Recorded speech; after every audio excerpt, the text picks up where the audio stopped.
ನಮಸ್ಕಾರ. ನಾನು ಡಾಕ್ಟರ್ ಮೃತ್ಯುಂಜಯ ಸ್ವಾಮಿ, ಶತಾಯುರ್ವೇದ ಸಂಸ್ಥಾಪಕ. ಇವತ್ತಿನ ಕಾರ್ಯಕ್ರಮ ಬಂದುಬಿಟ್ಟು ಮಧುಮೇಹವನ್ನು ಹೇಗೆ ಗುಣಪಡಿಸ್ಬೋದು ಅಂತ. ನಾವು ನೋಡಿರ್ಬೋದು, ಇತ್ತೀಚಿನ ದಿನಗಳಲ್ಲಿ ತುಂಬಾ ಜನಕ್ಕೆ ಡಯಾಬಿಟಿಸ್ ತುಂಬ ಕಾಮನ್ ಆಗೋಗ್ಬಿಟ್ಟಿದೆ. ಅದರಲ್ಲೂ ಡಯಾಬಿಟಿಸ್ ಗೊತ್ತಾದ ತಕ್ಷಣ ಒಂದಷ್ಟು ಮೆಡಿಸಿನ್ ಶುರು ಮಾಡೋದು, ಆಮೇಲೆ ಲೈಫ್ ಲಾಂಗ್ ತೊಗೊಳ್ಳೋದು ಅಂತ ಎಲ್ಲರ ತಲೆಯಲ್ಲಿ ಒಂದು ತಪ್ಪು ಕಲ್ಪನೆ ಇದೆ. ಯಾಕಂತ ನಾವು ನೋಡಿರ್ಬೋದು, ಎಷ್ಟೊಂದು ಜನ ಹೇಳ್ತಾರೆ ಡಯಾಬಿಟಿಸ್ ಒಂದು ಸರಿ ಬಂತು ಅಂದರೆ ಯಾವತ್ತೂ ಕಂಪ್ಲೀಟಾಗಿ ಗುಣಮುಖ ಆಗೋದಿಲ್ಲ ಅಂತ, ಕ್ಯೂರ್ ಆಗೋದಿಲ್ಲ ಅಂತ.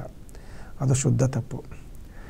ಯಾಕಂದರೆ ಒಂದು ಸೈಂಟಿಫಿಕ್ ರಿಸರ್ಚ್ ಪ್ರಕಾರ, ಈ ವರ್ಲ್ಡ್ ಹೆಲ್ತ್ ಆರ್ಗನೈಜೇಷನ್ ಮಾಡಿರೋದು, ವಿಶ್ವ ಆರೋಗ್ಯ ಸಂಸ್ಥೆ, 98% ಡಯಾಬಿಟೀಸ್ ಪಾಪ್ಯುಲೇಷನ್ ಏನಿದೆ, ಡಯಾಬಿಟೀಸ್ ಯಾರ್ಯಾರಿಗೆ ಬಂದಿದೆ ಅವರಲ್ಲಿ 98% ಜನಕ್ಕೆ ಟೈಪ್ 2 ಡಯಾಬಿಟೀಸ್ ಇದೆ. ಬರೀ ಒಂದು 2 to 4% ಜನಕ್ಕೆ ಮಾತ್ರ ಟೈಪ್ 1 ಡಯಾಬಿಟೀಸ್ ಇದೆ. ಸೊ ಈ ಟೈಪ್ 2 ಡಯಾಬಿಟೀಸ್ ಏನಿದೆ ಅಲ್ವಾ, ಅದು more than 90% can be cured R controlled with only diet and life style modification ಅಂತ ವಿಶ್ವ ಆರೋಗ್ಯ ಸಂಸ್ಥೆನೇ ಹೇಳಿದೆ. ನಾವು ಆಯುರ್ವೇದದಲ್ಲೂ ಕೂಡ 20 ಥರ ಡಯಾಬಿಟೀಸ್ ಇದೆ ಅಂತ ಉಲ್ಲೇಖ ಇದೆ. ಅದರಲ್ಲಿ ಒಂದು ಮಾತ್ರ ಕ್ಯೂರ್ ಮಾಡೋಕ್ಕಾಗೋದಿಲ್ಲ ಅಂತ ಹೇಳ್ತಾರೆ. ಸೊ ಹಾಗಾಗಿ ನಿಮಗೆ ಟೈಪ್ 2 ಡಯಾಬಿಟೀಸ್ ಇತ್ತು ಅಂತಂದರೆ ಗುಣ ಆಗೋದಿಲ್ಲ ಅನ್ನೋದನ್ನು ಮಾತ್ರ ಮೈಂಡಿಂದ ತೆಗೆದಾಕಿ. ಹಾಗಾದರೆ ಅದನ್ನು ಹೇಗೆ ಗುಣಪಡಿಸ್ಕೋಬೋದು, ಯಾವ್ಯಾವ ಥರ ಟ್ರೀಟ್ಮೆಂಟ್ಸ್ ಇದೆ, ಶತಾಯುನಲ್ಲಿ ಏನೇನು ಮಾಡ್ತೀವಿ, ಅದನ್ನು ಹೇಗೆ ಕಂಡುಹಿಡ್ಕೋಬೇಕು ನಾವು ಅಂತಂದರೆ ಈ ಪ್ರೋಗ್ರಾಮ್ನ ಕರೆಕ್ಟಾಗಿ ನೋಡಿ. ಫಸ್ಟ್ ಆಫ್ ಆಲು ಡಯಾಬಿಟೀಸ್ ಬಂದವರು ಏನೇನು ಟೆಸ್ಟ್ಗಳು ಮಾಡಿಸ್ಬೇಕು ಅಂತ ಸಿಂಪಲಾಗಿ ತಿಳ್ಕೊಳ್ಳೋಣ. ತಮಗೆಲ್ಲ ಗೊತ್ತು, fasting blood sugar, after food blood sugar ಮಾಡಿಸ್ಬೇಕು ಅಂತ ಗೊತ್ತು.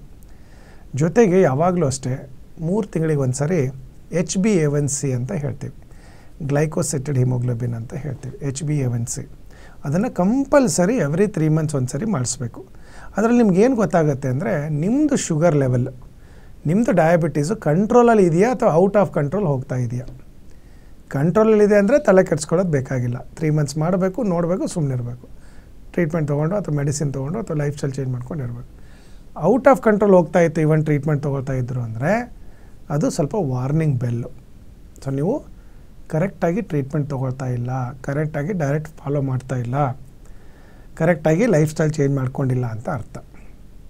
ಅದು ಏನು ಅಂದರೆ ಮುಂದೆ ಲಾಂಗ್ ರನ್ನಲ್ಲಿ ದೊಡ್ಡ ಕಾಯಿಲೆ ಆಗಿ ಬೇರೆ ಬೇರೆ ಥರ ಕಾಯಿಲೆಗಳಾಗಿ ಪರಿಣಾಮ ಆಗುತ್ತೆ. ಅದರದ್ದು ಡಯಾಬಿಟಿಸ್ ಕಾಂಪ್ಲಿಕೇಶನ್ ಅಂತ ಏನು ಹೇಳ್ತೀವಿ, ಕಿಡ್ನಿ ಮೇಲೆ, ಕಣ್ಣು ಮೇಲೆ, ಲಿವರ್ ಮೇಲೆ, ಹಾರ್ಟ್ ಮೇಲೆ, ನರಗಳ ಮೇಲೆ ಎಫೆಕ್ಟ್ ಆಗೋಕ್ಕೆ ಶುರು ಆಗುತ್ತೆ ಲಾಂಗ್ ರನ್ನಲ್ಲಿ. ಸೊ ಇವಾಗೆ ಕಂಡುಹಿಡ್ಕೊಳ್ಳೋದು ಭಾಳ ಉತ್ತಮ. ಯಾವಾಗಲೂ ಅಷ್ಟೇ HbA1c 5.5 ಇತ್ತು ಅಂತಂದರೆ ಶುಗರ್ ಇಲ್ಲ ಅಂತ ಅರ್ಥ. 6.5 ಕ್ರಾಸ್ ಆಯಿತು ಅಂದರೆ ಟೈಪ್ 2 ಡಯಾಬಿಟಿಸ್ ಶುರು ಆಗಿದೆ ಅಂತ. ಕ್ರಮೇಣವಾಗಿ 7, 8, 9, 10, 11, 12, 13, 14 ಹೋಯಿತು ಅಂದರೆ ಕಂಪ್ಲೀಟ್ ಔಟ್ ಆಫ್ ಕಂಟ್ರೋಲ್ ಹೋಗ್ತಾ ಇದೆ ಅಂತ ಲೆಕ್ಕ. ಸೊ ಯಾವಾಗೂ ಅಷ್ಟೇ ನಿಮ್ಮದು HbA1c ಔಟ್ ಆಫ್ ಕಂಟ್ರೋಲ್ ಇತ್ತು ಅಂತಂದರೆ ಕೆಳಗಡೆ ಬರ್ತಾ ಇರ್ತಕ್ಕಂಥ ನಂಬರ್ಗೆ ರಿಪೋರ್ಟ್ಸ್ ಕಳಿಸಿ, ನಮ್ಮವರು ನಿಮ್ಮದು ಮಧುಮೇಹ ಅಥವಾ ಡಯಾಬಿಟೀಸು ವಾಸಿ ಆಗುತ್ತಾ ಇಲ್ವಾ, ರಿವರ್ಸ್ ಮಾಡ್ಬೋದಾ ಇಲ್ವಾ ಅಂತ ಕಂಪಲ್ಸರಿ ಖಂಡಿತವಾಗಿ ಹೇಳ್ತಾರೆ. ಸೊ ಹಾಗೆ ಔಟ್ ಆಫ್ ಕಂಟ್ರೋಲ್ ಹೋದಾಗೆ ಆದಷ್ಟು ನೀವು ಮೆಡಿಸಿನ್ ಚೇಂಜ್ ಮಾಡ್ಕೋಬೇಕು, ಡಯಟ್ ಚೇಂಜ್ ಮಾಡ್ಕೋಬೇಕು, ಲೈಫ್ ಸ್ಟೈಲ್ ಚೇಂಜ್ ಮಾಡ್ಕೋಬೇಕು. ಯೂಶ್ವಲಿ ಏನಾಗುತ್ತೆ, ರೆಗ್ಯುಲರ್ ಆಗಿ ಒಂದು ಡಯಾಬಿಟೀಸ್ ಬಂತು ಅಂದರೆ ಏನು ಮಾಡ್ತಾರೆ ಅಂದರೆ, ಶುರು ಆದ ತಕ್ಷಣ ಒಂದು ಟ್ಯಾಬ್ಲೆಟ್ ಶುರು ಮಾಡ್ತಾರೆ. ಅದು ಒಂದು 3 ಮಂತ್ಸ್ 6 ಮಂತ್ಸ್ ಆದಮೇಲೆ ಮತ್ತೆ ಶುಗರ್ ಲೆವೆಲ್ ಹೆಚ್ಚಿಗೆ ಆಗ್ತಾಯಿದೆ ಅಂತ ಟ್ಯಾಬ್ಲೆಟ್ ಚೇಂಜ್ ಮಾಡ್ತಾರೆ. ಅದರ ನೆಕ್ಸ್ಟ್ ಮತ್ತೆ ಹೋದಾಗ ಇನ್ಕ್ರೀಸ್ ಆಯಿತು ಅಂದರೆ ಡೋಸ್ ಇನ್ಕ್ರೀಸ್ ಮಾಡ್ಕೊಂಡು ಹೋಗ್ತಾರೆ. ಆವಾಗೂ ಕಂಟ್ರೋಲ್ಗೆ ಬರ್ತಾ ಇಲ್ಲ ಅಂದರೆ ಒಂದು 5 ಡೇ ಇನ್ಸುಲಿನ್ ಶುರು ಮಾಡ್ತಾರೆ. ಸೊ ಇಲ್ಲಿ ನಾವು ಅರ್ಥ ಮಾಡ್ಕೊಳ್ಬೇಕಾಗಿರೋದು ಏನಂದರೆ, ಏನಿದೆ, ಯಾಕೆ ಈ ಥರ ಡಯಾಬಿಟೀಸ್ ಹಿಂಗೆ ಆಗುತ್ತೆ, sugar level out of control ಹೋಗ್ತಾ ಇರುತ್ತೆ, ಮೆಡಿಸಿನ್ ಡೋಸ್ ಇನ್ಕ್ರೀಸ್ ಮಾಡ್ತಾ ಹೋಗ್ತಾರೆ, ಅದಕ್ಕೆ ಹೇಗೆ ನಾವು ಕಂಟ್ರೋಲ್ ತಂದು ರಿವರ್ಸ್ ಮಾಡ್ಬೋದು, ಅದು ತಿಳ್ಕೊಳ್ತು ಅಂತಂದರೆ ನಿಮಗೆ ಟ್ರೀಟ್ಮೆಂಟ್ ಕೊಡೋದು ಭಾಳ ಈಸಿ, ಡಯಾಬಿಟೀಸು ವಾಸಿ ಮಾಡಿಸ್ಕೊಳ್ಳೋದು ಕೂಡ ಭಾಳ ಈಸಿ.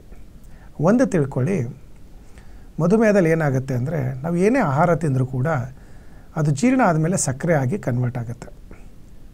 ಆ ಸಕ್ಕರೆ ಎನರ್ಜಿ ಆಗಿ ಕನ್ವರ್ಟ್ ಆಗಬೇಕು, ನಮಗೆ ಬಾಡಿಗೆ ಬೇಕಾಗ್ತಕ್ಕಂಥ ಶಕ್ತಿ ಏನಿದೆ ಅದು ಆಗಿ ಕನ್ವರ್ಟ್ ಆಗಬೇಕು ಅಂದರೆ ಇನ್ಸುಲಿನ್ ಬೇಕು.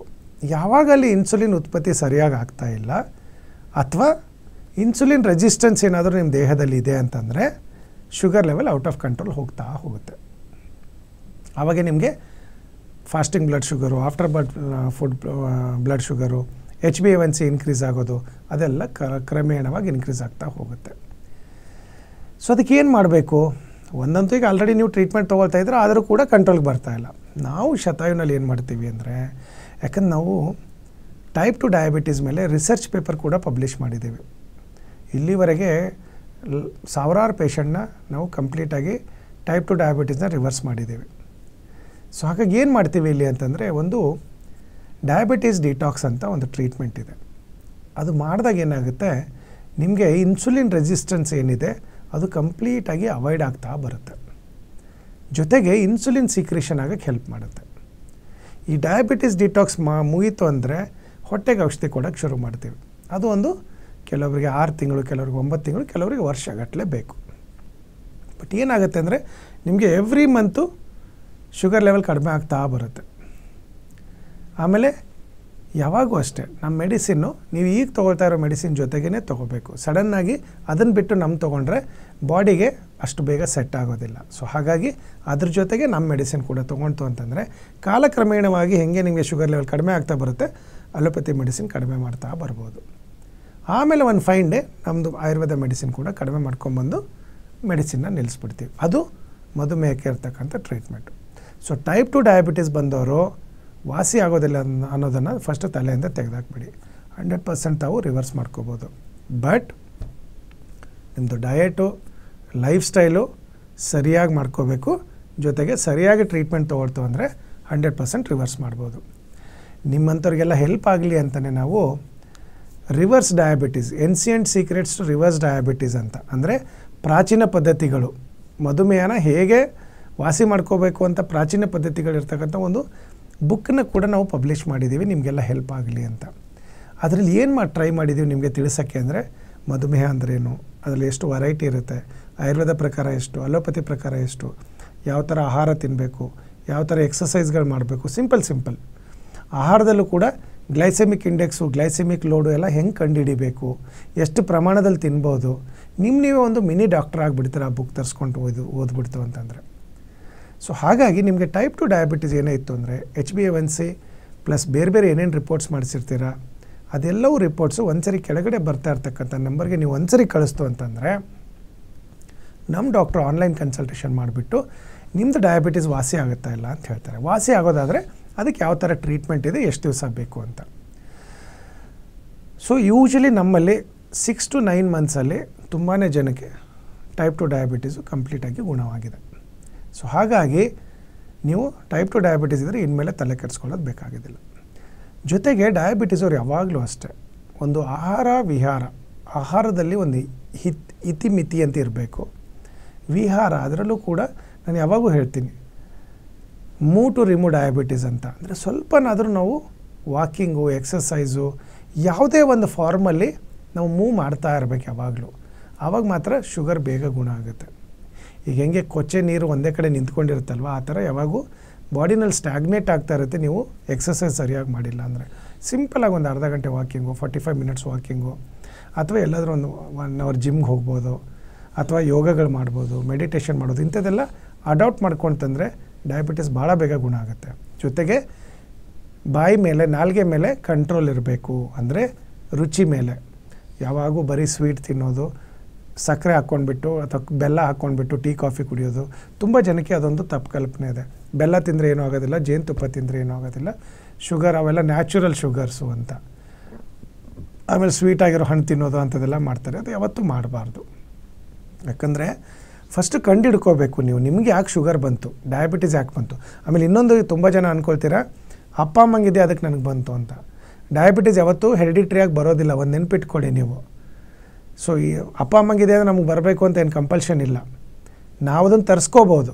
ಹೇಗೆ ಕಂಡಿದ್ದೆ ತಿನ್ನೋದು, ಒಂಚೂರು ವರ್ಕೌಟ್ ಮಾಡೋದಿಲ್ಲ, ಎಕ್ಸಸೈಸ್ ಮಾಡೋದಿಲ್ಲ, ಬಾಯಿ ಮೇಲೆ ಕಂಟ್ರೋಲ್ ಇಲ್ಲ, ಫ್ರೈಡ್ ಫುಡ್ ತಿನ್ನೋದು, ಕಂಡಿದ್ದೆ ಸ್ವೀಟ್ ತಿನ್ನೋದು, ಒಂದೇ ಕಡೆ ಕೂತ್ಕೊಳ್ಳೋದು, ಓವರ್ ವೇಟ್ ಆಗೋದು, ತೂಕ ಜಾಸ್ತಿ ಮಾಡ್ಕೊಳ್ಳೋದು, ಅಂಥದ್ದೆಲ್ಲ ಆಯಿತು ಅಂತಂದರೆ ನ್ಯಾಚುರಲಿ ಇನ್ಸುಲಿನ್ ರೆಸಿಸ್ಟೆನ್ಸ್ ಬಂದುಬಿಟ್ಟು ಟೈಪ್ 2 ಡಯಾಬಿಟೀಸ್ 100% ಸೆಟ್ಟಿನ್ ಆಗುತ್ತೆ. ಸೊ ಅದಕ್ಕೆ ಆದಷ್ಟು ನೀವು ಫಸ್ಟು ಬಾಯಿ ಮೇಲೆ ಕಂಟ್ರೋಲ್ ಇರಬೇಕು, ಎಕ್ಸಸೈಸ್ ಮಾಡಬೇಕು, ಟ್ರೀಟ್ಮೆಂಟ್ ಕರೆಕ್ಟಾಗಿ ತೊಗೊಳ್ತು ಅಂತಂದರೆ ನಿಮ್ಮದು ಟೈಪ್ 2 ಡಯಾಬಿಟೀಸ್ 100% ರಿವರ್ಸ್ ಮಾಡ್ಬೋದು.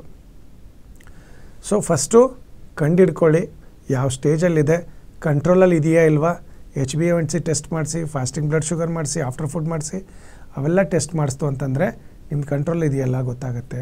ಜೊತೆಗೆ ಮೆಡಿಸಿನ್ ಸರಿಯಾಗಿ ತೊಗೊಳ್ಬೇಕು, ಆಮೇಲೆ ಡಯಟ್ ಕಂಟ್ರೋಲ್ ಚೆನ್ನಾಗಿರಬೇಕು, ಎಕ್ಸಸೈಸ್ ಕಂಪಲ್ಸರಿ ಮಾಡಬೇಕು. ಇಷ್ಟು ಮಾಡ್ತು ಅಂದರೆ ನಿಮಗೆ ಒಂದು ಲೆವೆಲ್ಲು ಕಂಟ್ರೋಲಿಗೆ ತರ್ತೀರ. ಜೊತೆಗೆ ನಮ್ಮಲ್ಲಿ ಶತಾಯಿನಲ್ಲಿ ಡಯಾಬಿಟಿಸ್ ಡಿಟಾಕ್ಸು, ಜೊತೆಗೆ ಡಯಟ್ ಕೌನ್ಸಿಲಿಂಗ್ ಏನಿರುತ್ತೆ, ಟ್ರೀಟ್ಮೆಂಟ್ ಇರುತ್ತೆ, ಅದೆಲ್ಲ ಕರೆಕ್ಟಾಗಿ ತೊಗೊಳ್ತಂದರೆ ಎವ್ರಿ ಮಂತ್ ನಿಮಗೆ ಶುಗರ್ ಲೆವೆಲ್ ಡ್ರಾಪ್ ಆಗ್ತಾ ಬರುತ್ತೆ. ಆಮೇಲೆ 1 ಫೈನ್ ಡೇ ಅಲೋಪತಿ ಮೆಡಿಸಿನ್ ನಿಲ್ಲಿಸೋದು, ಆಯುರ್ವೇದ ಮೆಡಿಸಿನ್ ಕೂಡ ನಾವು ನಿಲ್ಲಿಸ್ಬೋದು. ಸೊ ಹಾಗಾಗಿ ಈಗ ಟೈಪ್ 1 ಡಯಾಬಿಟಿಸ್ ಬಂದವರು ಏನು ಮಾಡಬೇಕು? ಟೈಪ್ 1 ಡಯಾಬಿಟಿಸ್ಗೆ ತುಂಬಾ ಕಷ್ಟ. ಯಾಕಂದರೆ ಅಲ್ಲಿ ಏನಾಗುತ್ತೆ, ಇನ್ಸುಲಿನ್ ಸಿಕ್ರೇಷನ್ 0, ಬಾಡಿನಲ್ಲಿ ಇನ್ಸುಲಿನೇ ಸಿಕ್ರೇಷನ್ ಆಗೋದಿಲ್ಲ.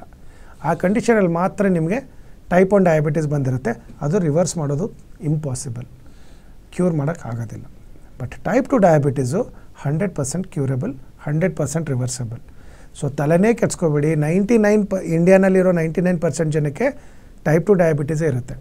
ಟೈಪ್ 2 ಡಯಾಬಿಟೀಸ್ ಕಂಟ್ರೋಲ್ ಬರಲ್ಲ ಅಂತ ಇನ್ಸುಲಿನ್ ಕೊಡ್ತಾ ಇರ್ತಾರೆ ಹೊರತಾಗಿ ಅವ್ರ ಇನ್ಸುಲಿನ್ ಸಿಕ್ರೇಷನ್ ಸ್ಟಾಪ್ ಆಗಿರೋದಿಲ್ಲ. ಯಾಕಂದರೆ ನಮ್ಮದು ಲೈಫ್ ಸ್ಟೈಲು ಅಷ್ಟು ಕೆಟ್ಟದಾಗಿರುತ್ತೆ, ನಮ್ಮದು ಡಯಟ್ ಅಷ್ಟು ಕೆಟ್ಟದಾಗಿರುತ್ತೆ. ಅದರಿಂದ ಶುಗರ್ ಕಂಟ್ರೋಲ್ ಬರ್ತಾ ಇರಲ್ಲ. ಈ ಅನ್ಕಂಟ್ರೋಲ್ ಶುಗರು ಆಮೇಲೆ ಹಾರ್ಟ್ ಕಾಂಪ್ಲಿಕೇಷನು, ಲಿವರ್ ಕಾಂಪ್ಲಿಕೇಷನು, ಸ್ಟ್ರೋಕ್ ಆಗೋದು, ಜಾಯಿಂಟ್ಸಲ್ಲಿ ಮಂಡಿ ನೋವುಗಳು ಜಾಸ್ತಿ ಆಗೋದು, ಮೂಳೆ ಸೌತ ಜಾಸ್ತಿ ಆಗೋದು, ಆಮೇಲೆ ನರಗಳ ಮೇಲೆ, ಕಣ್ಣು ಮೇಲೆ, ಕಿಡ್ನಿ ಮೇಲೆ ಎಲ್ಲ ಕಡೆ ಎಫೆಕ್ಟ್ ಆಗ್ತಾ ಹೋಗುತ್ತೆ. ಸೊ ಡಯಾಬಿಟೀಸ್ನ ಒಂದು ಸಿಂಪಲ್ ಇದು ಅಂತ ನೆಗ್ಲೆಕ್ಟ್ ಮಾಡೋಕ್ಕೆ ಹೋಗ್ಬಿಡಿ. ಸರಿಯಾಗಿ ಟ್ರೀಟ್ಮೆಂಟ್ ತೊಗೊಳ್ತು ಅಂತಂದರೆ ಟೈಪ್ 2 ಡಯಾಬಿಟೀಸು 100% ರಿವರ್ಸಿಬಲ್. ಸೊ ಇವತ್ತಿನ ಕಾರ್ಯಕ್ರಮದಲ್ಲಿ ನಿಮಗೆ ಮಧುಮೇಹ ಬಗ್ಗೆ ಒಂದಷ್ಟು ಅರಿವಾಗಿದೆ ಅಂದ್ಕೊಂಡಿದ್ದೀನಿ. ಯಾವುದೇ ಥರ ಪ್ರಾಬ್ಲಮ್ ಇತ್ತು, ನಿಮಗೆ ವಾಸಿ ಮಾಡ್ಕೋಬೇಕು ಡಯಾಬಿಟೀಸು ಅಂತಂದರೆ ಕೆಳಗೆ ಬರ್ತಾ ಇರ್ತಕ್ಕಂಥ ನಂಬರ್ಗೆ ನಿಮ್ಮ ರಿಪೋರ್ಟ್ಸ್ ಕಳಿಸಿ ನಮ್ಮ ಡಾಕ್ಟರ್ ಜೊತೆ ಆನ್ಲೈನ್ ಕನ್ಸಲ್ಟೇಷನ್ ಫಿಕ್ಸ್ ಮಾಡಿ ಸೊಲ್ಯೂಷನ್ನ ಪಡ್ಕೋಬೋದು. Thank you.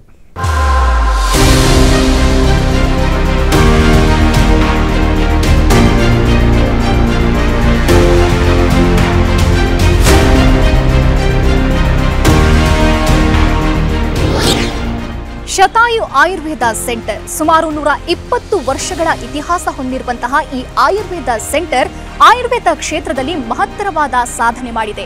ಅಷ್ಟೇ ಅಲ್ಲ, ಬೆಂಗಳೂರಿನ ನಾನಾ ಭಾಗದಲ್ಲಿ ಇದರ ಸೆಂಟರ್ಗಳಿವೆ. ಇದರ ಜೊತೆಗೆ 35ಕ್ಕೂ ಹೆಚ್ಚು ವೈದ್ಯರು ಸೇರಿದಂತೆ 100ಕ್ಕೂ ಹೆಚ್ಚು ಥೆರಪಿಸ್ಟ್ಗಳು ರೋಗಿಗಳ ಸೇವೆಯಲ್ಲಿ ನಿರತರಾಗಿದ್ದಾರೆ. ಇನ್ನೂ ವಿಶೇಷ ಅಂತಂದ್ರೆ ಸುಮಾರು 10 ಲಕ್ಷಕ್ಕೂ ಅಧಿಕ ರೋಗಿಗಳಿಗೆ ಈ ಶತಾಯು ಸೆಂಟರ್ ಚಿಕಿತ್ಸೆ ನೀಡಿದೆ. ಅಷ್ಟೇ ಅಲ್ಲ, ಅವರ ರೋಗವನ್ನ ಗುಣಪಡಿಸಿ ಅವರ ಮೊಗದಲ್ಲಿ ನಗು ಬರುವಂತಹ ಮಹತ್ ಕಾರ್ಯವನ್ನ ಮಾಡಿದೆ. ಬನ್ನಿ ಹಾಗಾದ್ರೆ ಈ ಶತಾಯು ಸೆಂಟರ್ನಲ್ಲಿ ಯಾವ ರೀತಿ ಚಿಕಿತ್ಸೆ ನೀಡಲಾಗುತ್ತೆ, ಈ ಸೆಂಟರ್ ಯಾವ ರೀತಿ ಕಾರ್ಯನಿರ್ವಹಿಸುತ್ತೆ, ಬನ್ನಿ ನೋಡೋಣ.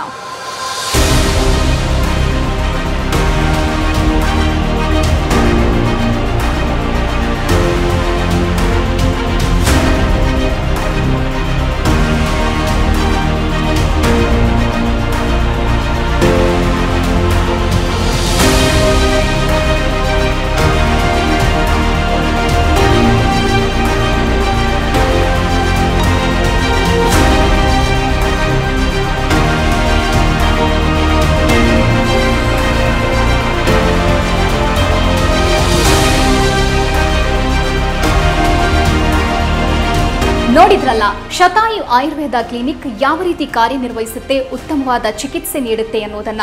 ತಾವೇನಾದರೂ ಒಬಿಸಿಟಿ, ಡಯಾಬಿಟಿಸ್, PCOD ಅಥವಾ ಗರ್ಭಧಾರಣೆಯ ಸಮಸ್ಯೆ, ಕೀಲು ನೋವು, ಗಂಟು ನೋವು ಇಂತಹ ಯಾವುದಾದ್ರೂ ಸಮಸ್ಯೆಯಲ್ಲಿ ಬಳಲ್ತಾ ಇದ್ರೆ ಬೆಂಗಳೂರಿನ ನಾನಾ ಭಾಗದಲ್ಲಿ ಶತಾಯು ಆಯುರ್ವೇದ ಕ್ಲಿನಿಕ್ನ ಸೆಂಟರ್ಗಳಿವೆ. ನಿಮ್ಮ ಹತ್ತಿರದ ಸೆಂಟರ್ಗೆ ಹೋಗಿ ತಾವು ಚಿಕಿತ್ಸೆ ಪಡೆಯಬಹುದಾಗಿದೆ. ಹಾಗಾದ್ರೆ ಯಾಕೆ ತಡ? ಅಡ್ರೆಸ್ ಪ್ಲೇಟ್ ಇಂತಿದೆ, ನೋಟ್ ಮಾಡ್ಕೊಳ್ಳಿ.